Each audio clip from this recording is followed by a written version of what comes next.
So today's topic of discussion would be India versus China in the context of emerging economy in South Asia. ये question आपका 2017 के अंदर पूछा था। उस टाइम पे कुछ रहा होगा, इंडिया और चाइना के बीच में टसल रहा होगा। तो चाइनीज इकोनॉमिक एम्पायर बन रहा है। चाइना आप देखोगे is more than 5 times of Indian GDP, right. 5 गुना ज्यादा है इंडियन जीडीपी से। और चाइना की आप देखोगे डीप पॉकेट्स है, बहुत सरप्लस मनी है उसके पास, कहीं पे भी इन्वेस्ट कर सकता है। तरह तरह की आपने स्ट्रेटेजिक इन्वेस्टमेंट देखी है। इंडिया की जो नेबरिंग कंट्रीज है उसमें भी, वहां भी अभी आपने देखा है कि चाइना बहुत ज्यादा स्ट्रेटेजिक इन्वेस्टमेंट कर रहा है। और उनके देखोगे ग्लोबल लेवल पे भी बहुत ज्यादा क्या है, you will see economic plan बोल सकते हो आप, belt and road initiative, China Pakistan economic corridor, Myanmar के साथ भी वो कोशिश कर रहा है। तो इस तरह से उसके पूरे इकोनॉमिक आप देखोगे स्ट्रेटेजिक इन्वेस्टमेंट का उसके पास पूरा प्लान है। तो ये चाह रहा है कि एक कंट्रास्ट, एक कंपैरिजन आपको पैदा करना है इंडिया और चाइना के बीच में इन the context of emerging economy in South Asia. India और चाइना, तो यहाँ कीवर्ड है यहाँ पे वर्सेस। दूसरा आपको देखना है, दूसरा कीवर्ड है यहाँ पे साउथ एशिया। तो साउथ एशिया के अंदर आपकी कौन कौन सी कंट्रीज आती है? सारी आपकी सार्क नेशन जो है, ठीक है। तो इससे बाहर नहीं जाना है। सार्क नेशन के अंदर आपकी कितनी कंट्रीज है? 7 या 8,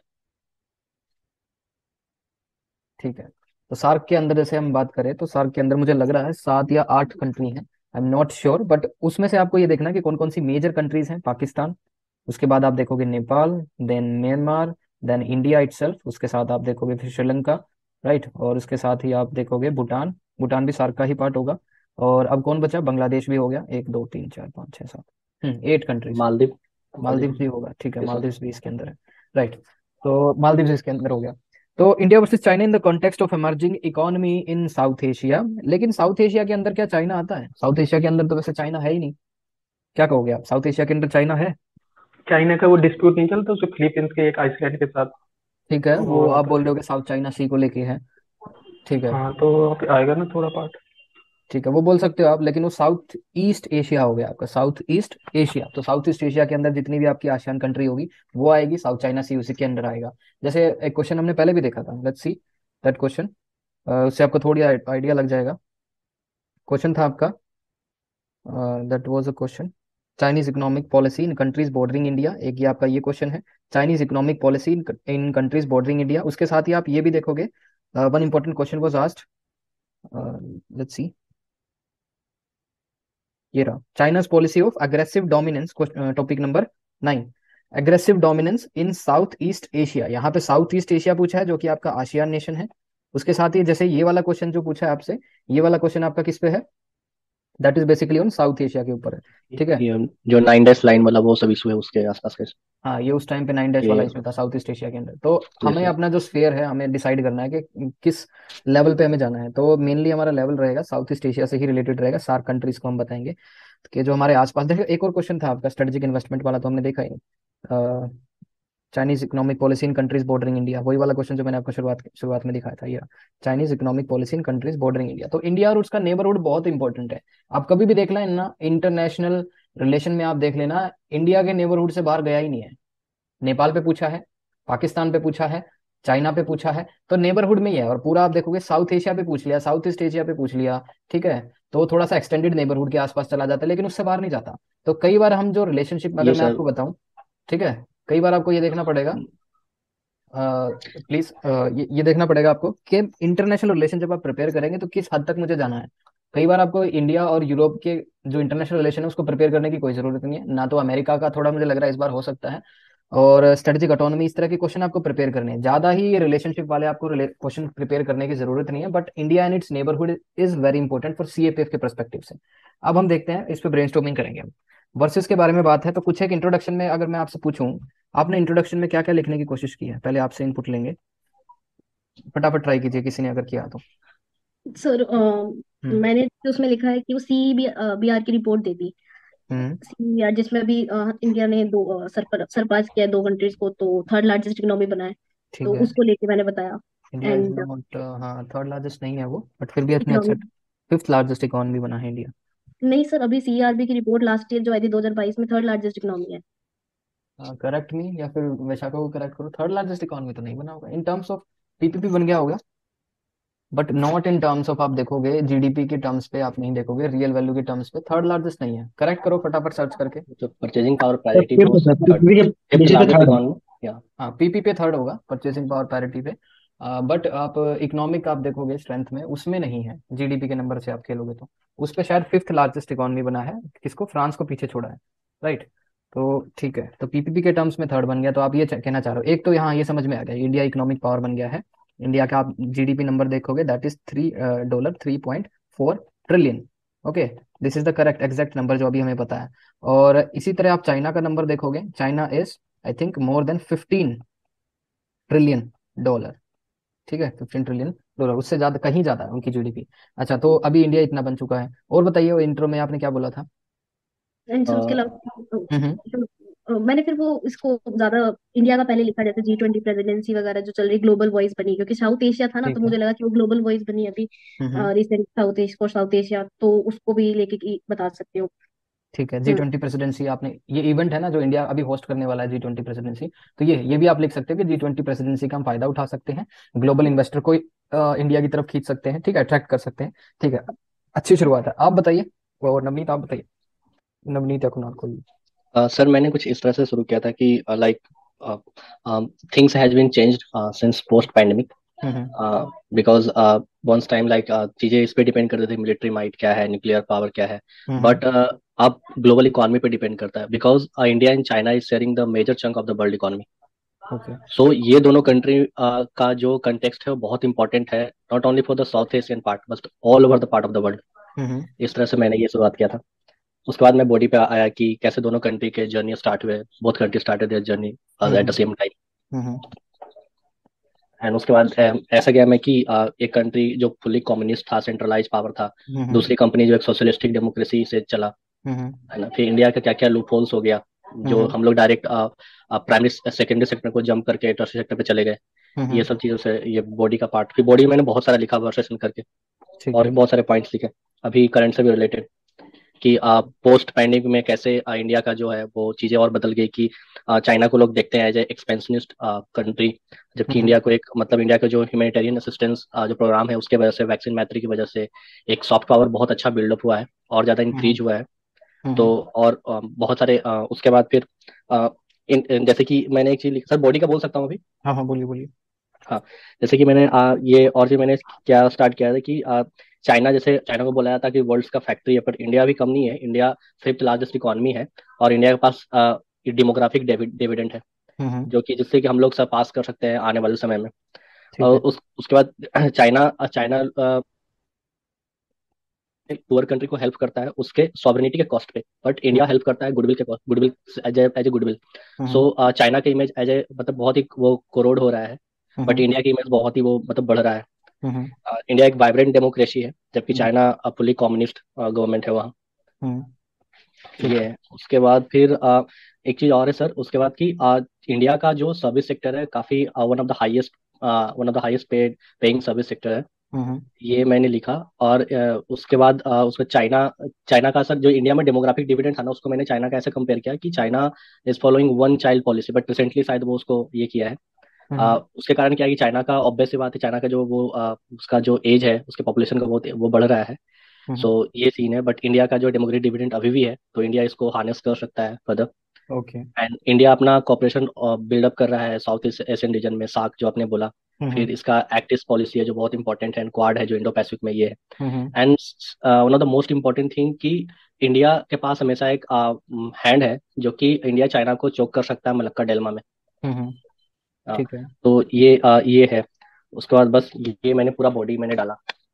ठीक है, तो कुल मिला के आपने सभी चीजें आंसर कर दी, इसमें हर एक चीज आपने, इसके जो भी हो सकती थी आपने आंसर किया, स्ट्रेटेजिक परस्पेक्टिव से, दोनों की इकोनॉमिक माइट जो है दोनों की आपने, आप देखोगे मिलिट्री माइट जो है दोनों की, उस तरह से आपने कंपैरिजन अच्छा खासा किया है। लास्ट में आपने बोला कि इंडिया का जो एक गेम चेंजर हो सकता है जो कि है मलक्कन मलक्का स्ट्रेट, डेल्मा में या Malacca strait, Malacca where strait. Where India can choke China at the Malacca dilemma. Right, तो ये चोकिंग पॉइंट है चाइना का, यहाँ से एनर्जी नीड यहाँ से पास होती है और यहाँ से या global sixty trade. Percent energy यहाँ से ट्रांसपोर्ट होता है चाइना का। ठीक है, सो चाइनाज एनर्जी नीड यहीं से Yes. ट्रांसफर होती है। ओके, ठीक है, बहुत अच्छा आपने ट्राई किया, बहुत अच्छा, मुझे नहीं लगता कुछ इसमें रहा है।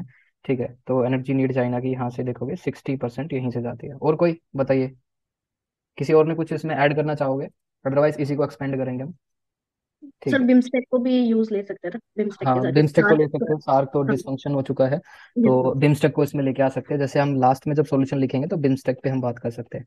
बिम्स्टेक बिम्स्टेक किस लिए, हम to keep the China out of the region. जितना ज्यादा आप इंडिया और उसकी नेबरिंग कंट्रीज के साथ आप जितना ज्यादा कोर्डियल रिलेशनशिप बनाओगे, जैसे चाइना, अब देखोगे हमारे रिलेशनशिप थोड़े से खराब हो चुके हैं। नेपाल से आप बात करोगे, same at the same time Maldives and Sri Lanka. ठीक है, बांग्लादेश के साथ बहुत अच्छे रिलेशन है, पाकिस्तान के साथ तो हमेशा से ही खराब है। बचा भूटान, वो तो हमारा एक फ्रेंडली नेशन है। तो नेपाल के साथ हमने देखा काला पानी इशू और ये सब। उसके बाद जब मालदीव्स में गवर्नमेंट चेंज हुई, उससे पहले जो एक गवर्नमेंट थी, वो गवर्नमेंट एंटी इंडियन हो चुकी थी। श्रीलंका में आप देखोगे गवर्नमेंट एक टाइम पे एंटी इंडियन हो चुकी थी, सेंटीमेंट्स टोटली। म्यांमार में देखोगे आप ऑलरेडी कूप है, तो वहाँ मिलिट्री गवर्नमेंट है, और मिलिट्री जो है तो टोटली इंक्लाइंड है चाइना की तरफ, प्रो चाइना है वो। राइट, बट इंडिया ने भी एक, India is also working on a very thin rock. बहुत बैलेंस बनाए हुए है कि कैसे ना कैसे हम मिलिट्री के साथ भी काम कर लें, और एट द सेम टाइम वहाँ पे प्रो डेमोक्रेटिक फोर्सेस जो हैं दोबारा से रिवाइव हो सके। इस हिसाब से भी India is doing all this with the Myanmar also. ठीक है, जो वहाँ पे अभी करंट पॉलिटिकल एस्टेब्लिशमेंट है, अभी तो है ही नहीं कुछ, बट उसको रिवाइव करने की कोशिश हो रही है बहुत, मतलब नॉर्मल तरीके से। एक इंडिया एक, आप देखोगे एक स्टर्न एक्शन नहीं ले रहा है, फिर स्टांस नहीं ले रहा है। ठीक है, एक strong stance against the military coup। ठीक है, ये इंडिया ने अभी तक नहीं लिया है। ठीक है, ये भी कर सकते हो आप। Now coming directly to the India versus China in the context of emerging economy in South Asia. So South Asia की सारी कंट्रीज आपने डाल दी। इंट्रोडक्शन आपने ये बोला कि वी कैन स्टार्ट इधर विद 3.4 ट्रिलियन, और चाइना का ये, और G20 प्रेसिडेंसी से। अच्छा, India versus China in context of emerging economy. तो कुणाल, वैसे आपने सब कुछ तो बता दिया, और कुछ ऐड करना चाहोगे इसमें? सर मिलिट्री से रिलेटेड ऐड कर सकते हैं, लाइक वो तो मालूम बल्ला था, बोल ही दिया मैंने, मलक्का वाला, क्योंकि इंडिया जो है वो यहाँ अंडमान निकोबार जो अनसिंकेबल बेस बना रहा है, हम्म। जो जहाँ ट्राई सर्विस कमांड है, तो वहां से हम्म। भी ये हो सकता है, अपन काफी एक्स्ट्रा हैंड यहाँ मिल सकता है। हम्म। ठीक है। ये है इंडिया के पास, क्योंकि इंडिया चाइना को बस इधर ही ओशन में ही चोक कर सकता है हम्म। मोस्टली। एंड सर अब और ज्यादा डीप में मिलिट्री में जाएंगे तो लाइक जब गलवान का इशू हुआ था, तो इंडिया के हम्म। पास एक इशू था कि India have only heavy weight you can say tanks, but China hmm. Have like China have numerous light weight tank.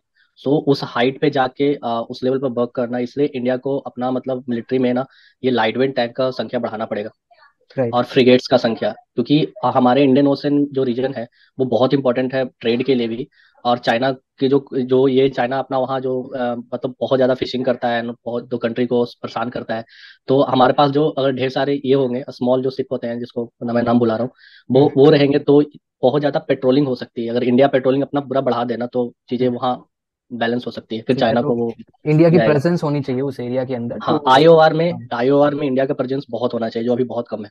ठीक है, तो वेसल आप फ्रिगेट्स बोल रहे हो, पेट्रोलिंग वेसल्स बोल रहे हो, ये यस। सभी चीजें होनी चाहिए। दूसरा, एट द सेम टाइम आपने हाई एल्टीट्यूड पे जो फास्टर मोबिलिटी के लिए जो आपके व्हीकल चाहिए, या फिर आप आर्मर्ड जो हाई है। मोबिलिटी को, ठीक है, या लाइट वेट टैंक्स चाहिए वहाँ। लाइट वेट टैंक्स चाहिए, जिसमें हम उसको बोलते हैं, what do we call it, एक तो आर्मर्ड होता है जिसमें आप टैंक यूज करते हो, एक आपका मैकेनाइज्ड। ओके। Mechanise sir. हाँ, तो मैकेनाइज्ड आप वहाँ पे यूज कर सकते हो। एक हिसाब से आप देखोगे टाटा ने भी एक नई चीज, एक नया BMP करके एक नए व्हीकल को वहाँ पे उतारा था, जो कि फास्टली, मतलब इस तरह की टेरेन के अंदर वो बहुत जल्दी क्या कर सकता है, मूव कर सकता है। उसमें मल्टीपल व्हीकल थे, सस्पेंशन बहुत अच्छा था, वो भी था। ठीक है। एंड सर कुछ और रिसेंट चीजें मैं हम लोग ऐड कर सकते हैं, लाइक कि जो मल्टीपल सिक्योरिटी इशू से, कि मल्टीपल जो चाइनीज ऐप जो बैन हुआ है, वो बहुत इंपॉर्टेंट स्टेप था। वो तो ठीक है। काफी अच्छा स्टेप था गवर्नमेंट का, क्योंकि हम्म। चाइना क्योंकि हमारे पास बहुत सारी चीजों का डेटा सेंटर नहीं है भारत में। और हम्म। जो चाइनीज फोन है वो उसमें डेटा स्टोर, ये डेटा चुराती है, and वो चीजें उसके पास चला जाता है। तो हम्म। इसका जो है ट्रांजेक्शन काफी डिजिटल हो चुका है। तो वो फोन उसके जो सारे सिस्टम है, अगर वो पूरा वो मतलब चीजों को चुरा चुरा सकता है, एंड काफी हम्म। वो सिक्योरिटी मतलब ये काफी हैम्पर होगा उससे इंडिया का। तो चाइनीज ऐप वैसे बंद होने चाहिए, जो ठीक है, कि जिसमें सिक्योरिटी थ्रेट है, साइबर इशू है। तो नेशनल ये काफी सिक्योरिटी का हम हमेशा ये रीजन देते हैं कि नेशनल सिक्योरिटी के लिए एक थ्रेट है, जो हम बार बार ये बोलते हैं, जो हमारे IT एक्ट के अंदर भी कुछ एक चीजें अगर हमें बैन करनी होती है, तो चाइनीज ऐप आप देखोगे, बहुत सारी चाइनीज ऐप हमने बैन कर दी थी ड्यूरिंग कोविड टाइम और गलवान वैली इंसिडेंट के टाइम। ठीक है, नेशनल सिक्योरिटी का हवाला हमने देखे, तो सिंबॉलिक प्रोटेस्ट भी दिखेगा आपको कई बार कि इंडिया ये करता है। तो चाइना को इससे वैसे कुछ होता नहीं है, छोटा मोटा अभी बैन कर देते हो, ट्रेड तो आप बैन कर नहीं सकते, बट कई बार जो है रूल ऑफ ओरिजिन, ये वाला कॉन्सेप्ट आपने सुना था? रूल ऑफ ओरिजिन, जो भी ई कॉमर्स वेबसाइट होंगी, उसमें बताना पड़ेगा आपको कि ये गुड्स कहाँ से आए हैं, ये चाइना से आया है, नेपाल से आया है, कहीं से भी आया होगा, आपको बताना पड़ेगा rule of the origin of that particular product. तो बायर जो है उसके पास डिस्क्रिप्शन है, अगर वो चाइना से नहीं लेना चाह रहा तो मत ले, अगर उसमें इतना ही नेशनलिज्म है तो। अगर वो, जैसे हमारी भी आप देखोगे, अवर government has also started certain campaign like vocal for local, आत्मनिर्भर भारत, इस तरह की चीजों का आप बोल सकते हो, मेक इन इंडिया। ये तीन चार चीजें और भी लेके आएंगे हम जब लास्ट में हम इसमें बात करेंगे, वोकल फॉर लोकल, ठीक है, vocal for local plus make in India, make in India plus इसमें आप बोलोगे आत्मनिर्भर भारत, आत्मनिर्भर भारत, ठीक है। उसके साथ आप बोलोगे डिफेंस इंडिजनाइजेशन पे भी बात कर सकते हो, आत्मनिर्भर Bharat, defence indigenisation, defence indigenisation. दूसरा हम इसमें अगर हम सॉल्यूशन साइड पे और बात करेंगे तो we can also talk about the supply chain resilient initiative, जो कि India plus Australia plus Japan के बीच में है, जो कि चाइना की जो सप्लाई चेन है उसको काउंटर करने के लिए है। तो एक एवर आप बोलोगे एक रोबस्ट सप्लाई चेन मैकेनिज्म बनाने के लिए, जो हमें चाइना के जो उनकी जरूरत ना पड़े, क्योंकि उसमें हमने देखा है चाइना ने अपनी सप्लाई चेन को वेपनाइज किया था ड्यूरिंग कोविड टाइम, कि दूसरे जो नेशन है उसके अगेंस्ट प्रोटेस्ट ना कर सके, क्योंकि देखा हमने बहुत सारे एक्सपोर्ट पोटेंशियल या फिर रॉ मटेरियल जो है चाइना से ही लेते हैं। तो हमने देखा कि जब ऑस्ट्रेलिया ने जब उसके अगेंस्ट आवाज उठाई चाइना के कि ये आपने देखा कि ये it is this virus is biologically made, या फिर लैब्स के अंदर ये क्या किया है, तैयार किया गया है, तो चाइना ने किया कि सिंबॉलिकल प्रोटेस्ट किया, हमें ऑस्ट्रेलिया से इंपोर्ट करना बंद कर दिया, ठीक है। बहुत सारी ऐसी चीजें थी जो ऑस्ट्रेलिया के लिए इंपॉर्टेंट थी, क्रिटिकल थी उस टाइम पे, उसका क्या कर दिया, ऑस्ट्रेलिया को एक्सपोर्ट करना बंद कर दिया। तो इस हिसाब से देखोगे उसको वेपनाइज किया सप्लाई चेन को, ठीक है। तो सप्लाई चेन यहाँ पे आप मेंशन कर सकते हो। दूसरा आप बात करोगे, एक और इम्पोर्टेंट एडवाइजरी जारी की थी गवर्नमेंट ने during this Galwan valley incident के बाद से। उन्होंने बोला कि कोई भी इंडिया के अंदर आप देखोगे इन्वेस्टमेंट आएगी, ठीक है, नेबरिंग कंट्रीज के आसपास जो भी इंडिया में इन्वेस्ट करना चाहेंगे, या फिर नेबरिंग कंट्री से, या फिर चाइना से कोई इन्वेस्ट करना चाहेगा इंडिया के अंदर, या फिर कोई भी जो हमारे आप देखोगे जो स्टार्टअप बंद हुए थे, अगर उसको कोई खरीदना चाहेगा तो उसको सबसे पहले परमिशन लेनी होगी किसकी, गवर्नमेंट की। पहले आप मर्ज कर लेते थे, टेक ओवर कर लेते थे without taking the approval from the government, but उसके बाद उन्होंने देखा कि चाइना ने डेलिबरेटली किया है स्टार्टअप्स को क्या करने के लिए, एक्वायर करने के लिए।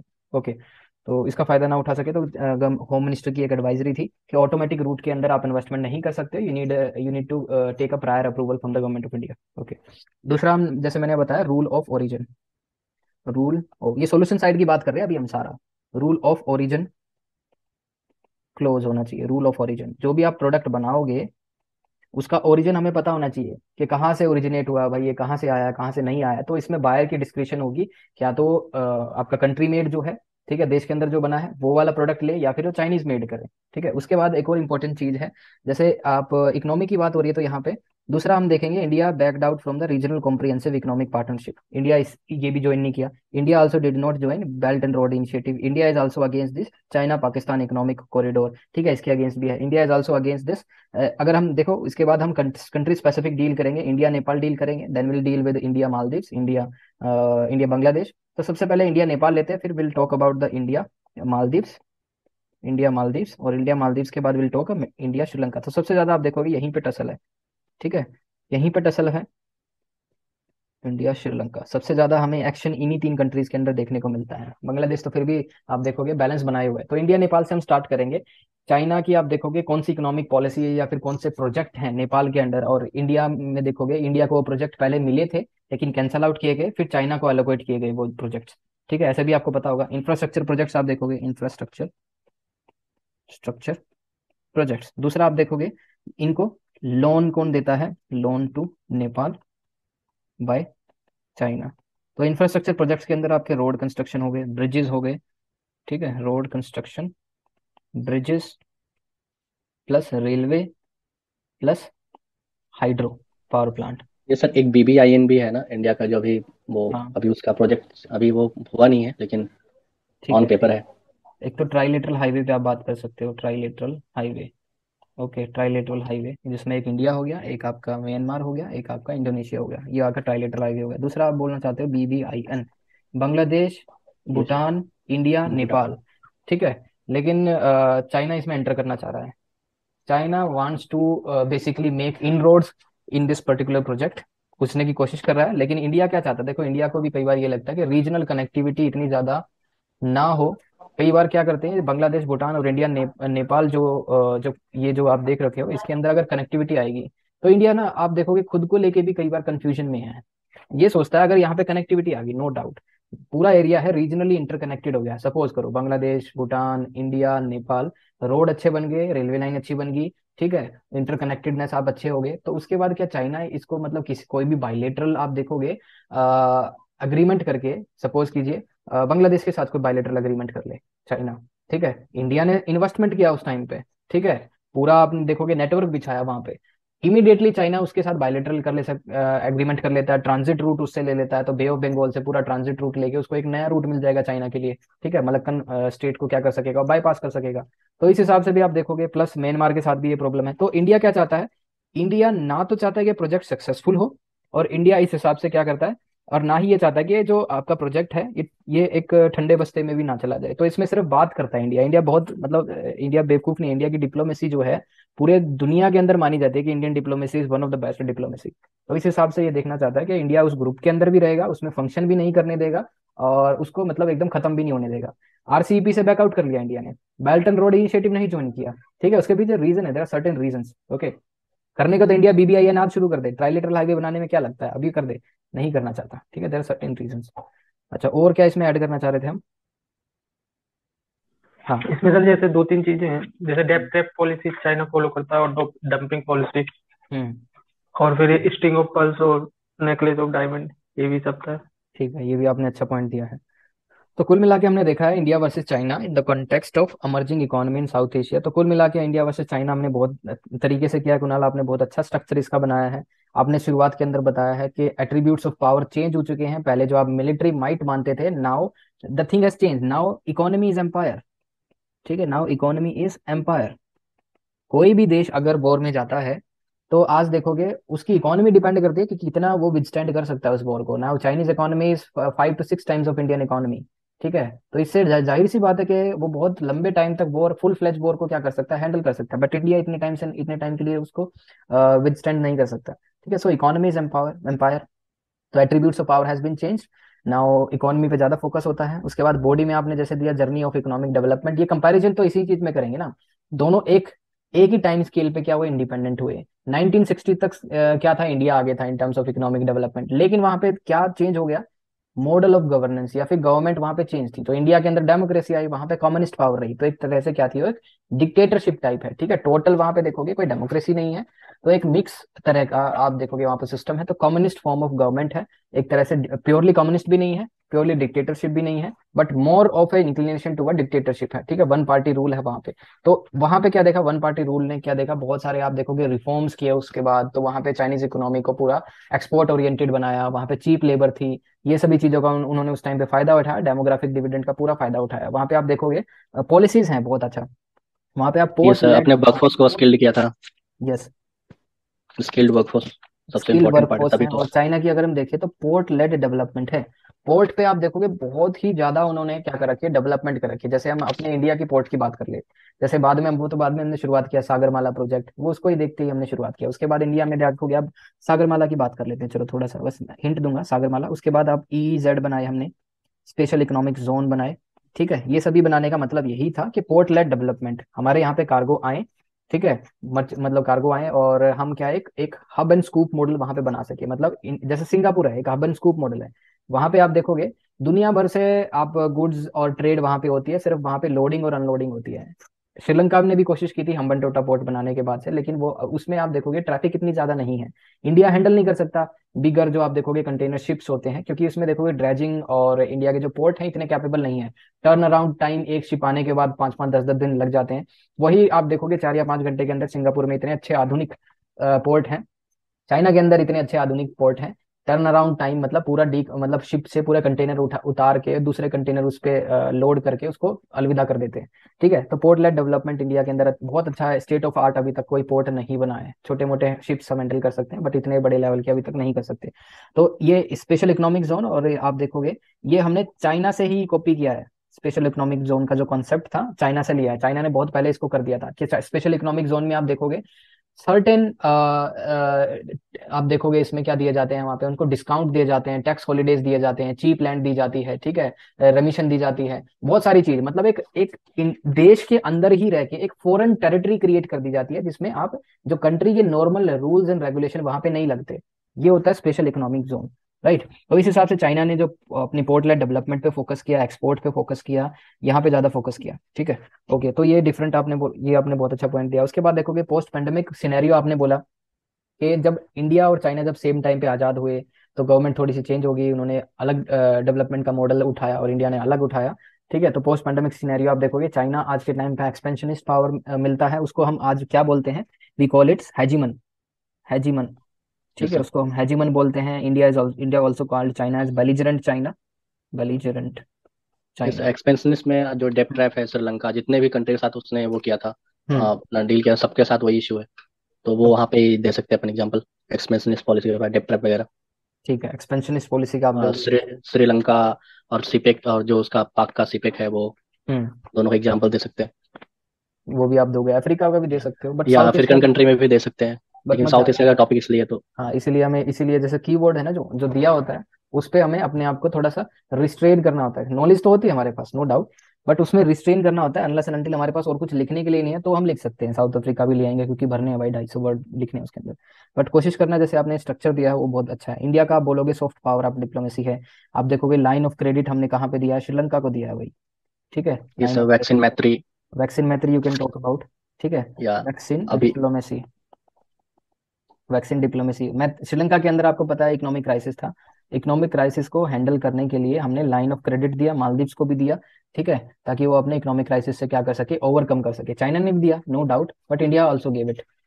ये जो छोटी छोटी कंट्रीज हैं ये क्या करती हैं, ये most of the time they play the China card. अगर इंडिया हेल्प नहीं कर रहा तो they basically lean towards China, फिर ये चाइना कार्ड प्ले करते हैं। फिर इंडिया कहता है यार देखो, चाइना की गोद में जाके बैठने की जरूरत नहीं है, हम भी आपके लिए कुछ करते हैं। तो आपको एक बैलेंस बनाने की जरूरत है। तो अपने नेबरहुड में अपना इन्फ्लुएंस कायम करने के लिए आपको क्या करना पड़ता है, थोड़ा सा गिव एंड टेक करना पड़ता है। टेक की तो जरूरत नहीं है, आपको गिव ही करना पड़ता है। जैसे हम गुजराल डॉक्ट्रिन की बात करें, there is a one important doctrine, Gujral doctrine. Doctrine, ये हमारे प्राइम मिनिस्टर भी रह चुके हैं। गुजराल डॉक्ट्रिन आपको पता होगा। गुजराल डॉक्ट्रिन में आपको समझना है कि जितने भी हमारे छोटे, आप देखोगे नेबरिंग कंट्रीज हैं, उनके साथ हमें क्या करना है, एक रिलेशनशिप इस हिसाब से बनानी है कि हमें अपना अपर हैंड रखना है। हम उनकी हेल्प करेंगे and we do not expect, हमसे हमें उनसे कोई एक्सपेक्टेशन नहीं है कि आप रेसिप्रोकेट करोगे। So no reciprocation. ठीक है, गुजराल डॉक्ट्रिन क्या बोलता है, नो रेसिप्रोकेशन। ठीक है, कि आप हेल्प करोगे, बदले में कोई एक्सपेक्टेशन नहीं है। राइट, तो गुजराल डॉक्ट्रिन फॉलो करोगे अपने नेबरहुड में बेटर रिलेशनशिप बनाने के लिए। ओके, उसके साथ आपने बोला कि चाइना के साथ हमने we have discuss power supply chain वाला, एजिंग पॉपुलेशन। चाइना की एजिंग पॉपुलेशन हो चुकी है, उन्होंने अपनी वन चाइल्ड पॉलिसी को भी खत्म कर दिया है। उसके साथ हम इंडिया का फायदा बता सकते हैं कि भी डेमोग्राफिक डिविडेंड है, उसका फायदा उठा सकते हैं, otherwise it will be a demographic disaster हो सकता है। India is vibrant democracy, service sector में सबसे ज्यादा लोग यहाँ पे हैं। ठीक है, ये हमारी पावर है, this is our strength, service sector. उसके बाद cooperation with like minded countries के साथ हम कर सकते हैं, जैसे क्वाड। ओके, उसके साथ हम बिम्स्टेक, जैसे विशाखा आपने बोला। और क्या हो सकते हैं, like like minded countries. Sir हम लोग जो साउथ एशियन कंट्री हैं, जो साउथ चाइना सी जिस जिस कंट्री से डिस्प्यूट चले उनके साथ हम कोलैबोरेट कर सकते हैं। बहुत मतलब इंडिया नहीं चाहता चाइना को प्रोवोक करना। कर सकते हैं, कर तो रहे हैं हम, लेकिन इंडिया नहीं मंग चाहता यार, मतलब चाइना यस, को जैसे प्रोवोक करना। मंगोलिया से साथ वो कुछ डील किया था, ऐसा चाइना, इंडिया हाँ, सॉरी। किया था इंडिया ने फिलीपींस को। वैसे तो आप बोलोगे कि हमने फिलीपींस ब्रह्मोस को हम लोग मिसाइल दे भी रहे हैं। दे रखे हैं। ठीक है, ये सब देते हैं हम उसको, मतलब पिंच करते रहते हैं चाइना को। जब भी चाइना हमारे बॉर्डर्स पे आके कुछ ना कुछ करता है तो इंडिया इस तरह की डील करता ही है उसको प्रोवोक करने के लिए। देखो आप ऐसा करोगे तो we can also do this, if you can do this we can do this. ठीक है, if you are ready to give punishment, be ready to take punishment also. तो ये इंडिया की सर अभी पॉलिसी। ताइवान में, तो Taiwan में जब सर प्राइम मिनिस्टर का जब वो था सेरेमनी था सर, हम्म। वो सेरेमनी के समय यहाँ के दो पार्लियामेंट मेंबर्स भी गए थे वहाँ पे ताइवान में। हाँ, वो मेरे ख्याल से पार्लियामेंट मेंबर्स गए थे या फिर बैक चैनल डिप्लोमेसी थी। नहीं सर, दो एमपीज गए थे सर। एमपी गए थे, ठीक है, हाँ एमपी तो जा सर सकते ताइवान को इंडिया रिकॉग्नाइज नहीं करता है ना एज ए कंट्री। नहीं नहीं हैं। नहीं। एज एन कंट्री इंडिया ने शायद ओपनली रिकॉग्निशन नहीं दिया, बट सपोर्ट तो। ये हाँ, इसलिए यहाँ पे वो रोल करता है क्योंकि उन्होंने भेजा था ना, तो ये है कि इंडिया मतलब रिकॉग्नाइज नहीं करता, फिर भी वो हम्म, ताइवान ताइवान के साथ इतना ये स्टैंड हम्म। करता है।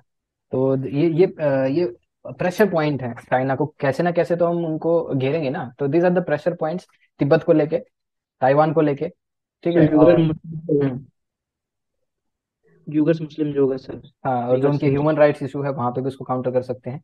But we will strictly maintain to the economic, ये आपका इकोनॉमिक वाले कॉन्सेप्ट पे हम ज्यादा रहेंगे। तो इन द कॉन्टेक्स्ट, जैसे इसमें directly mention in the context of emerging economy.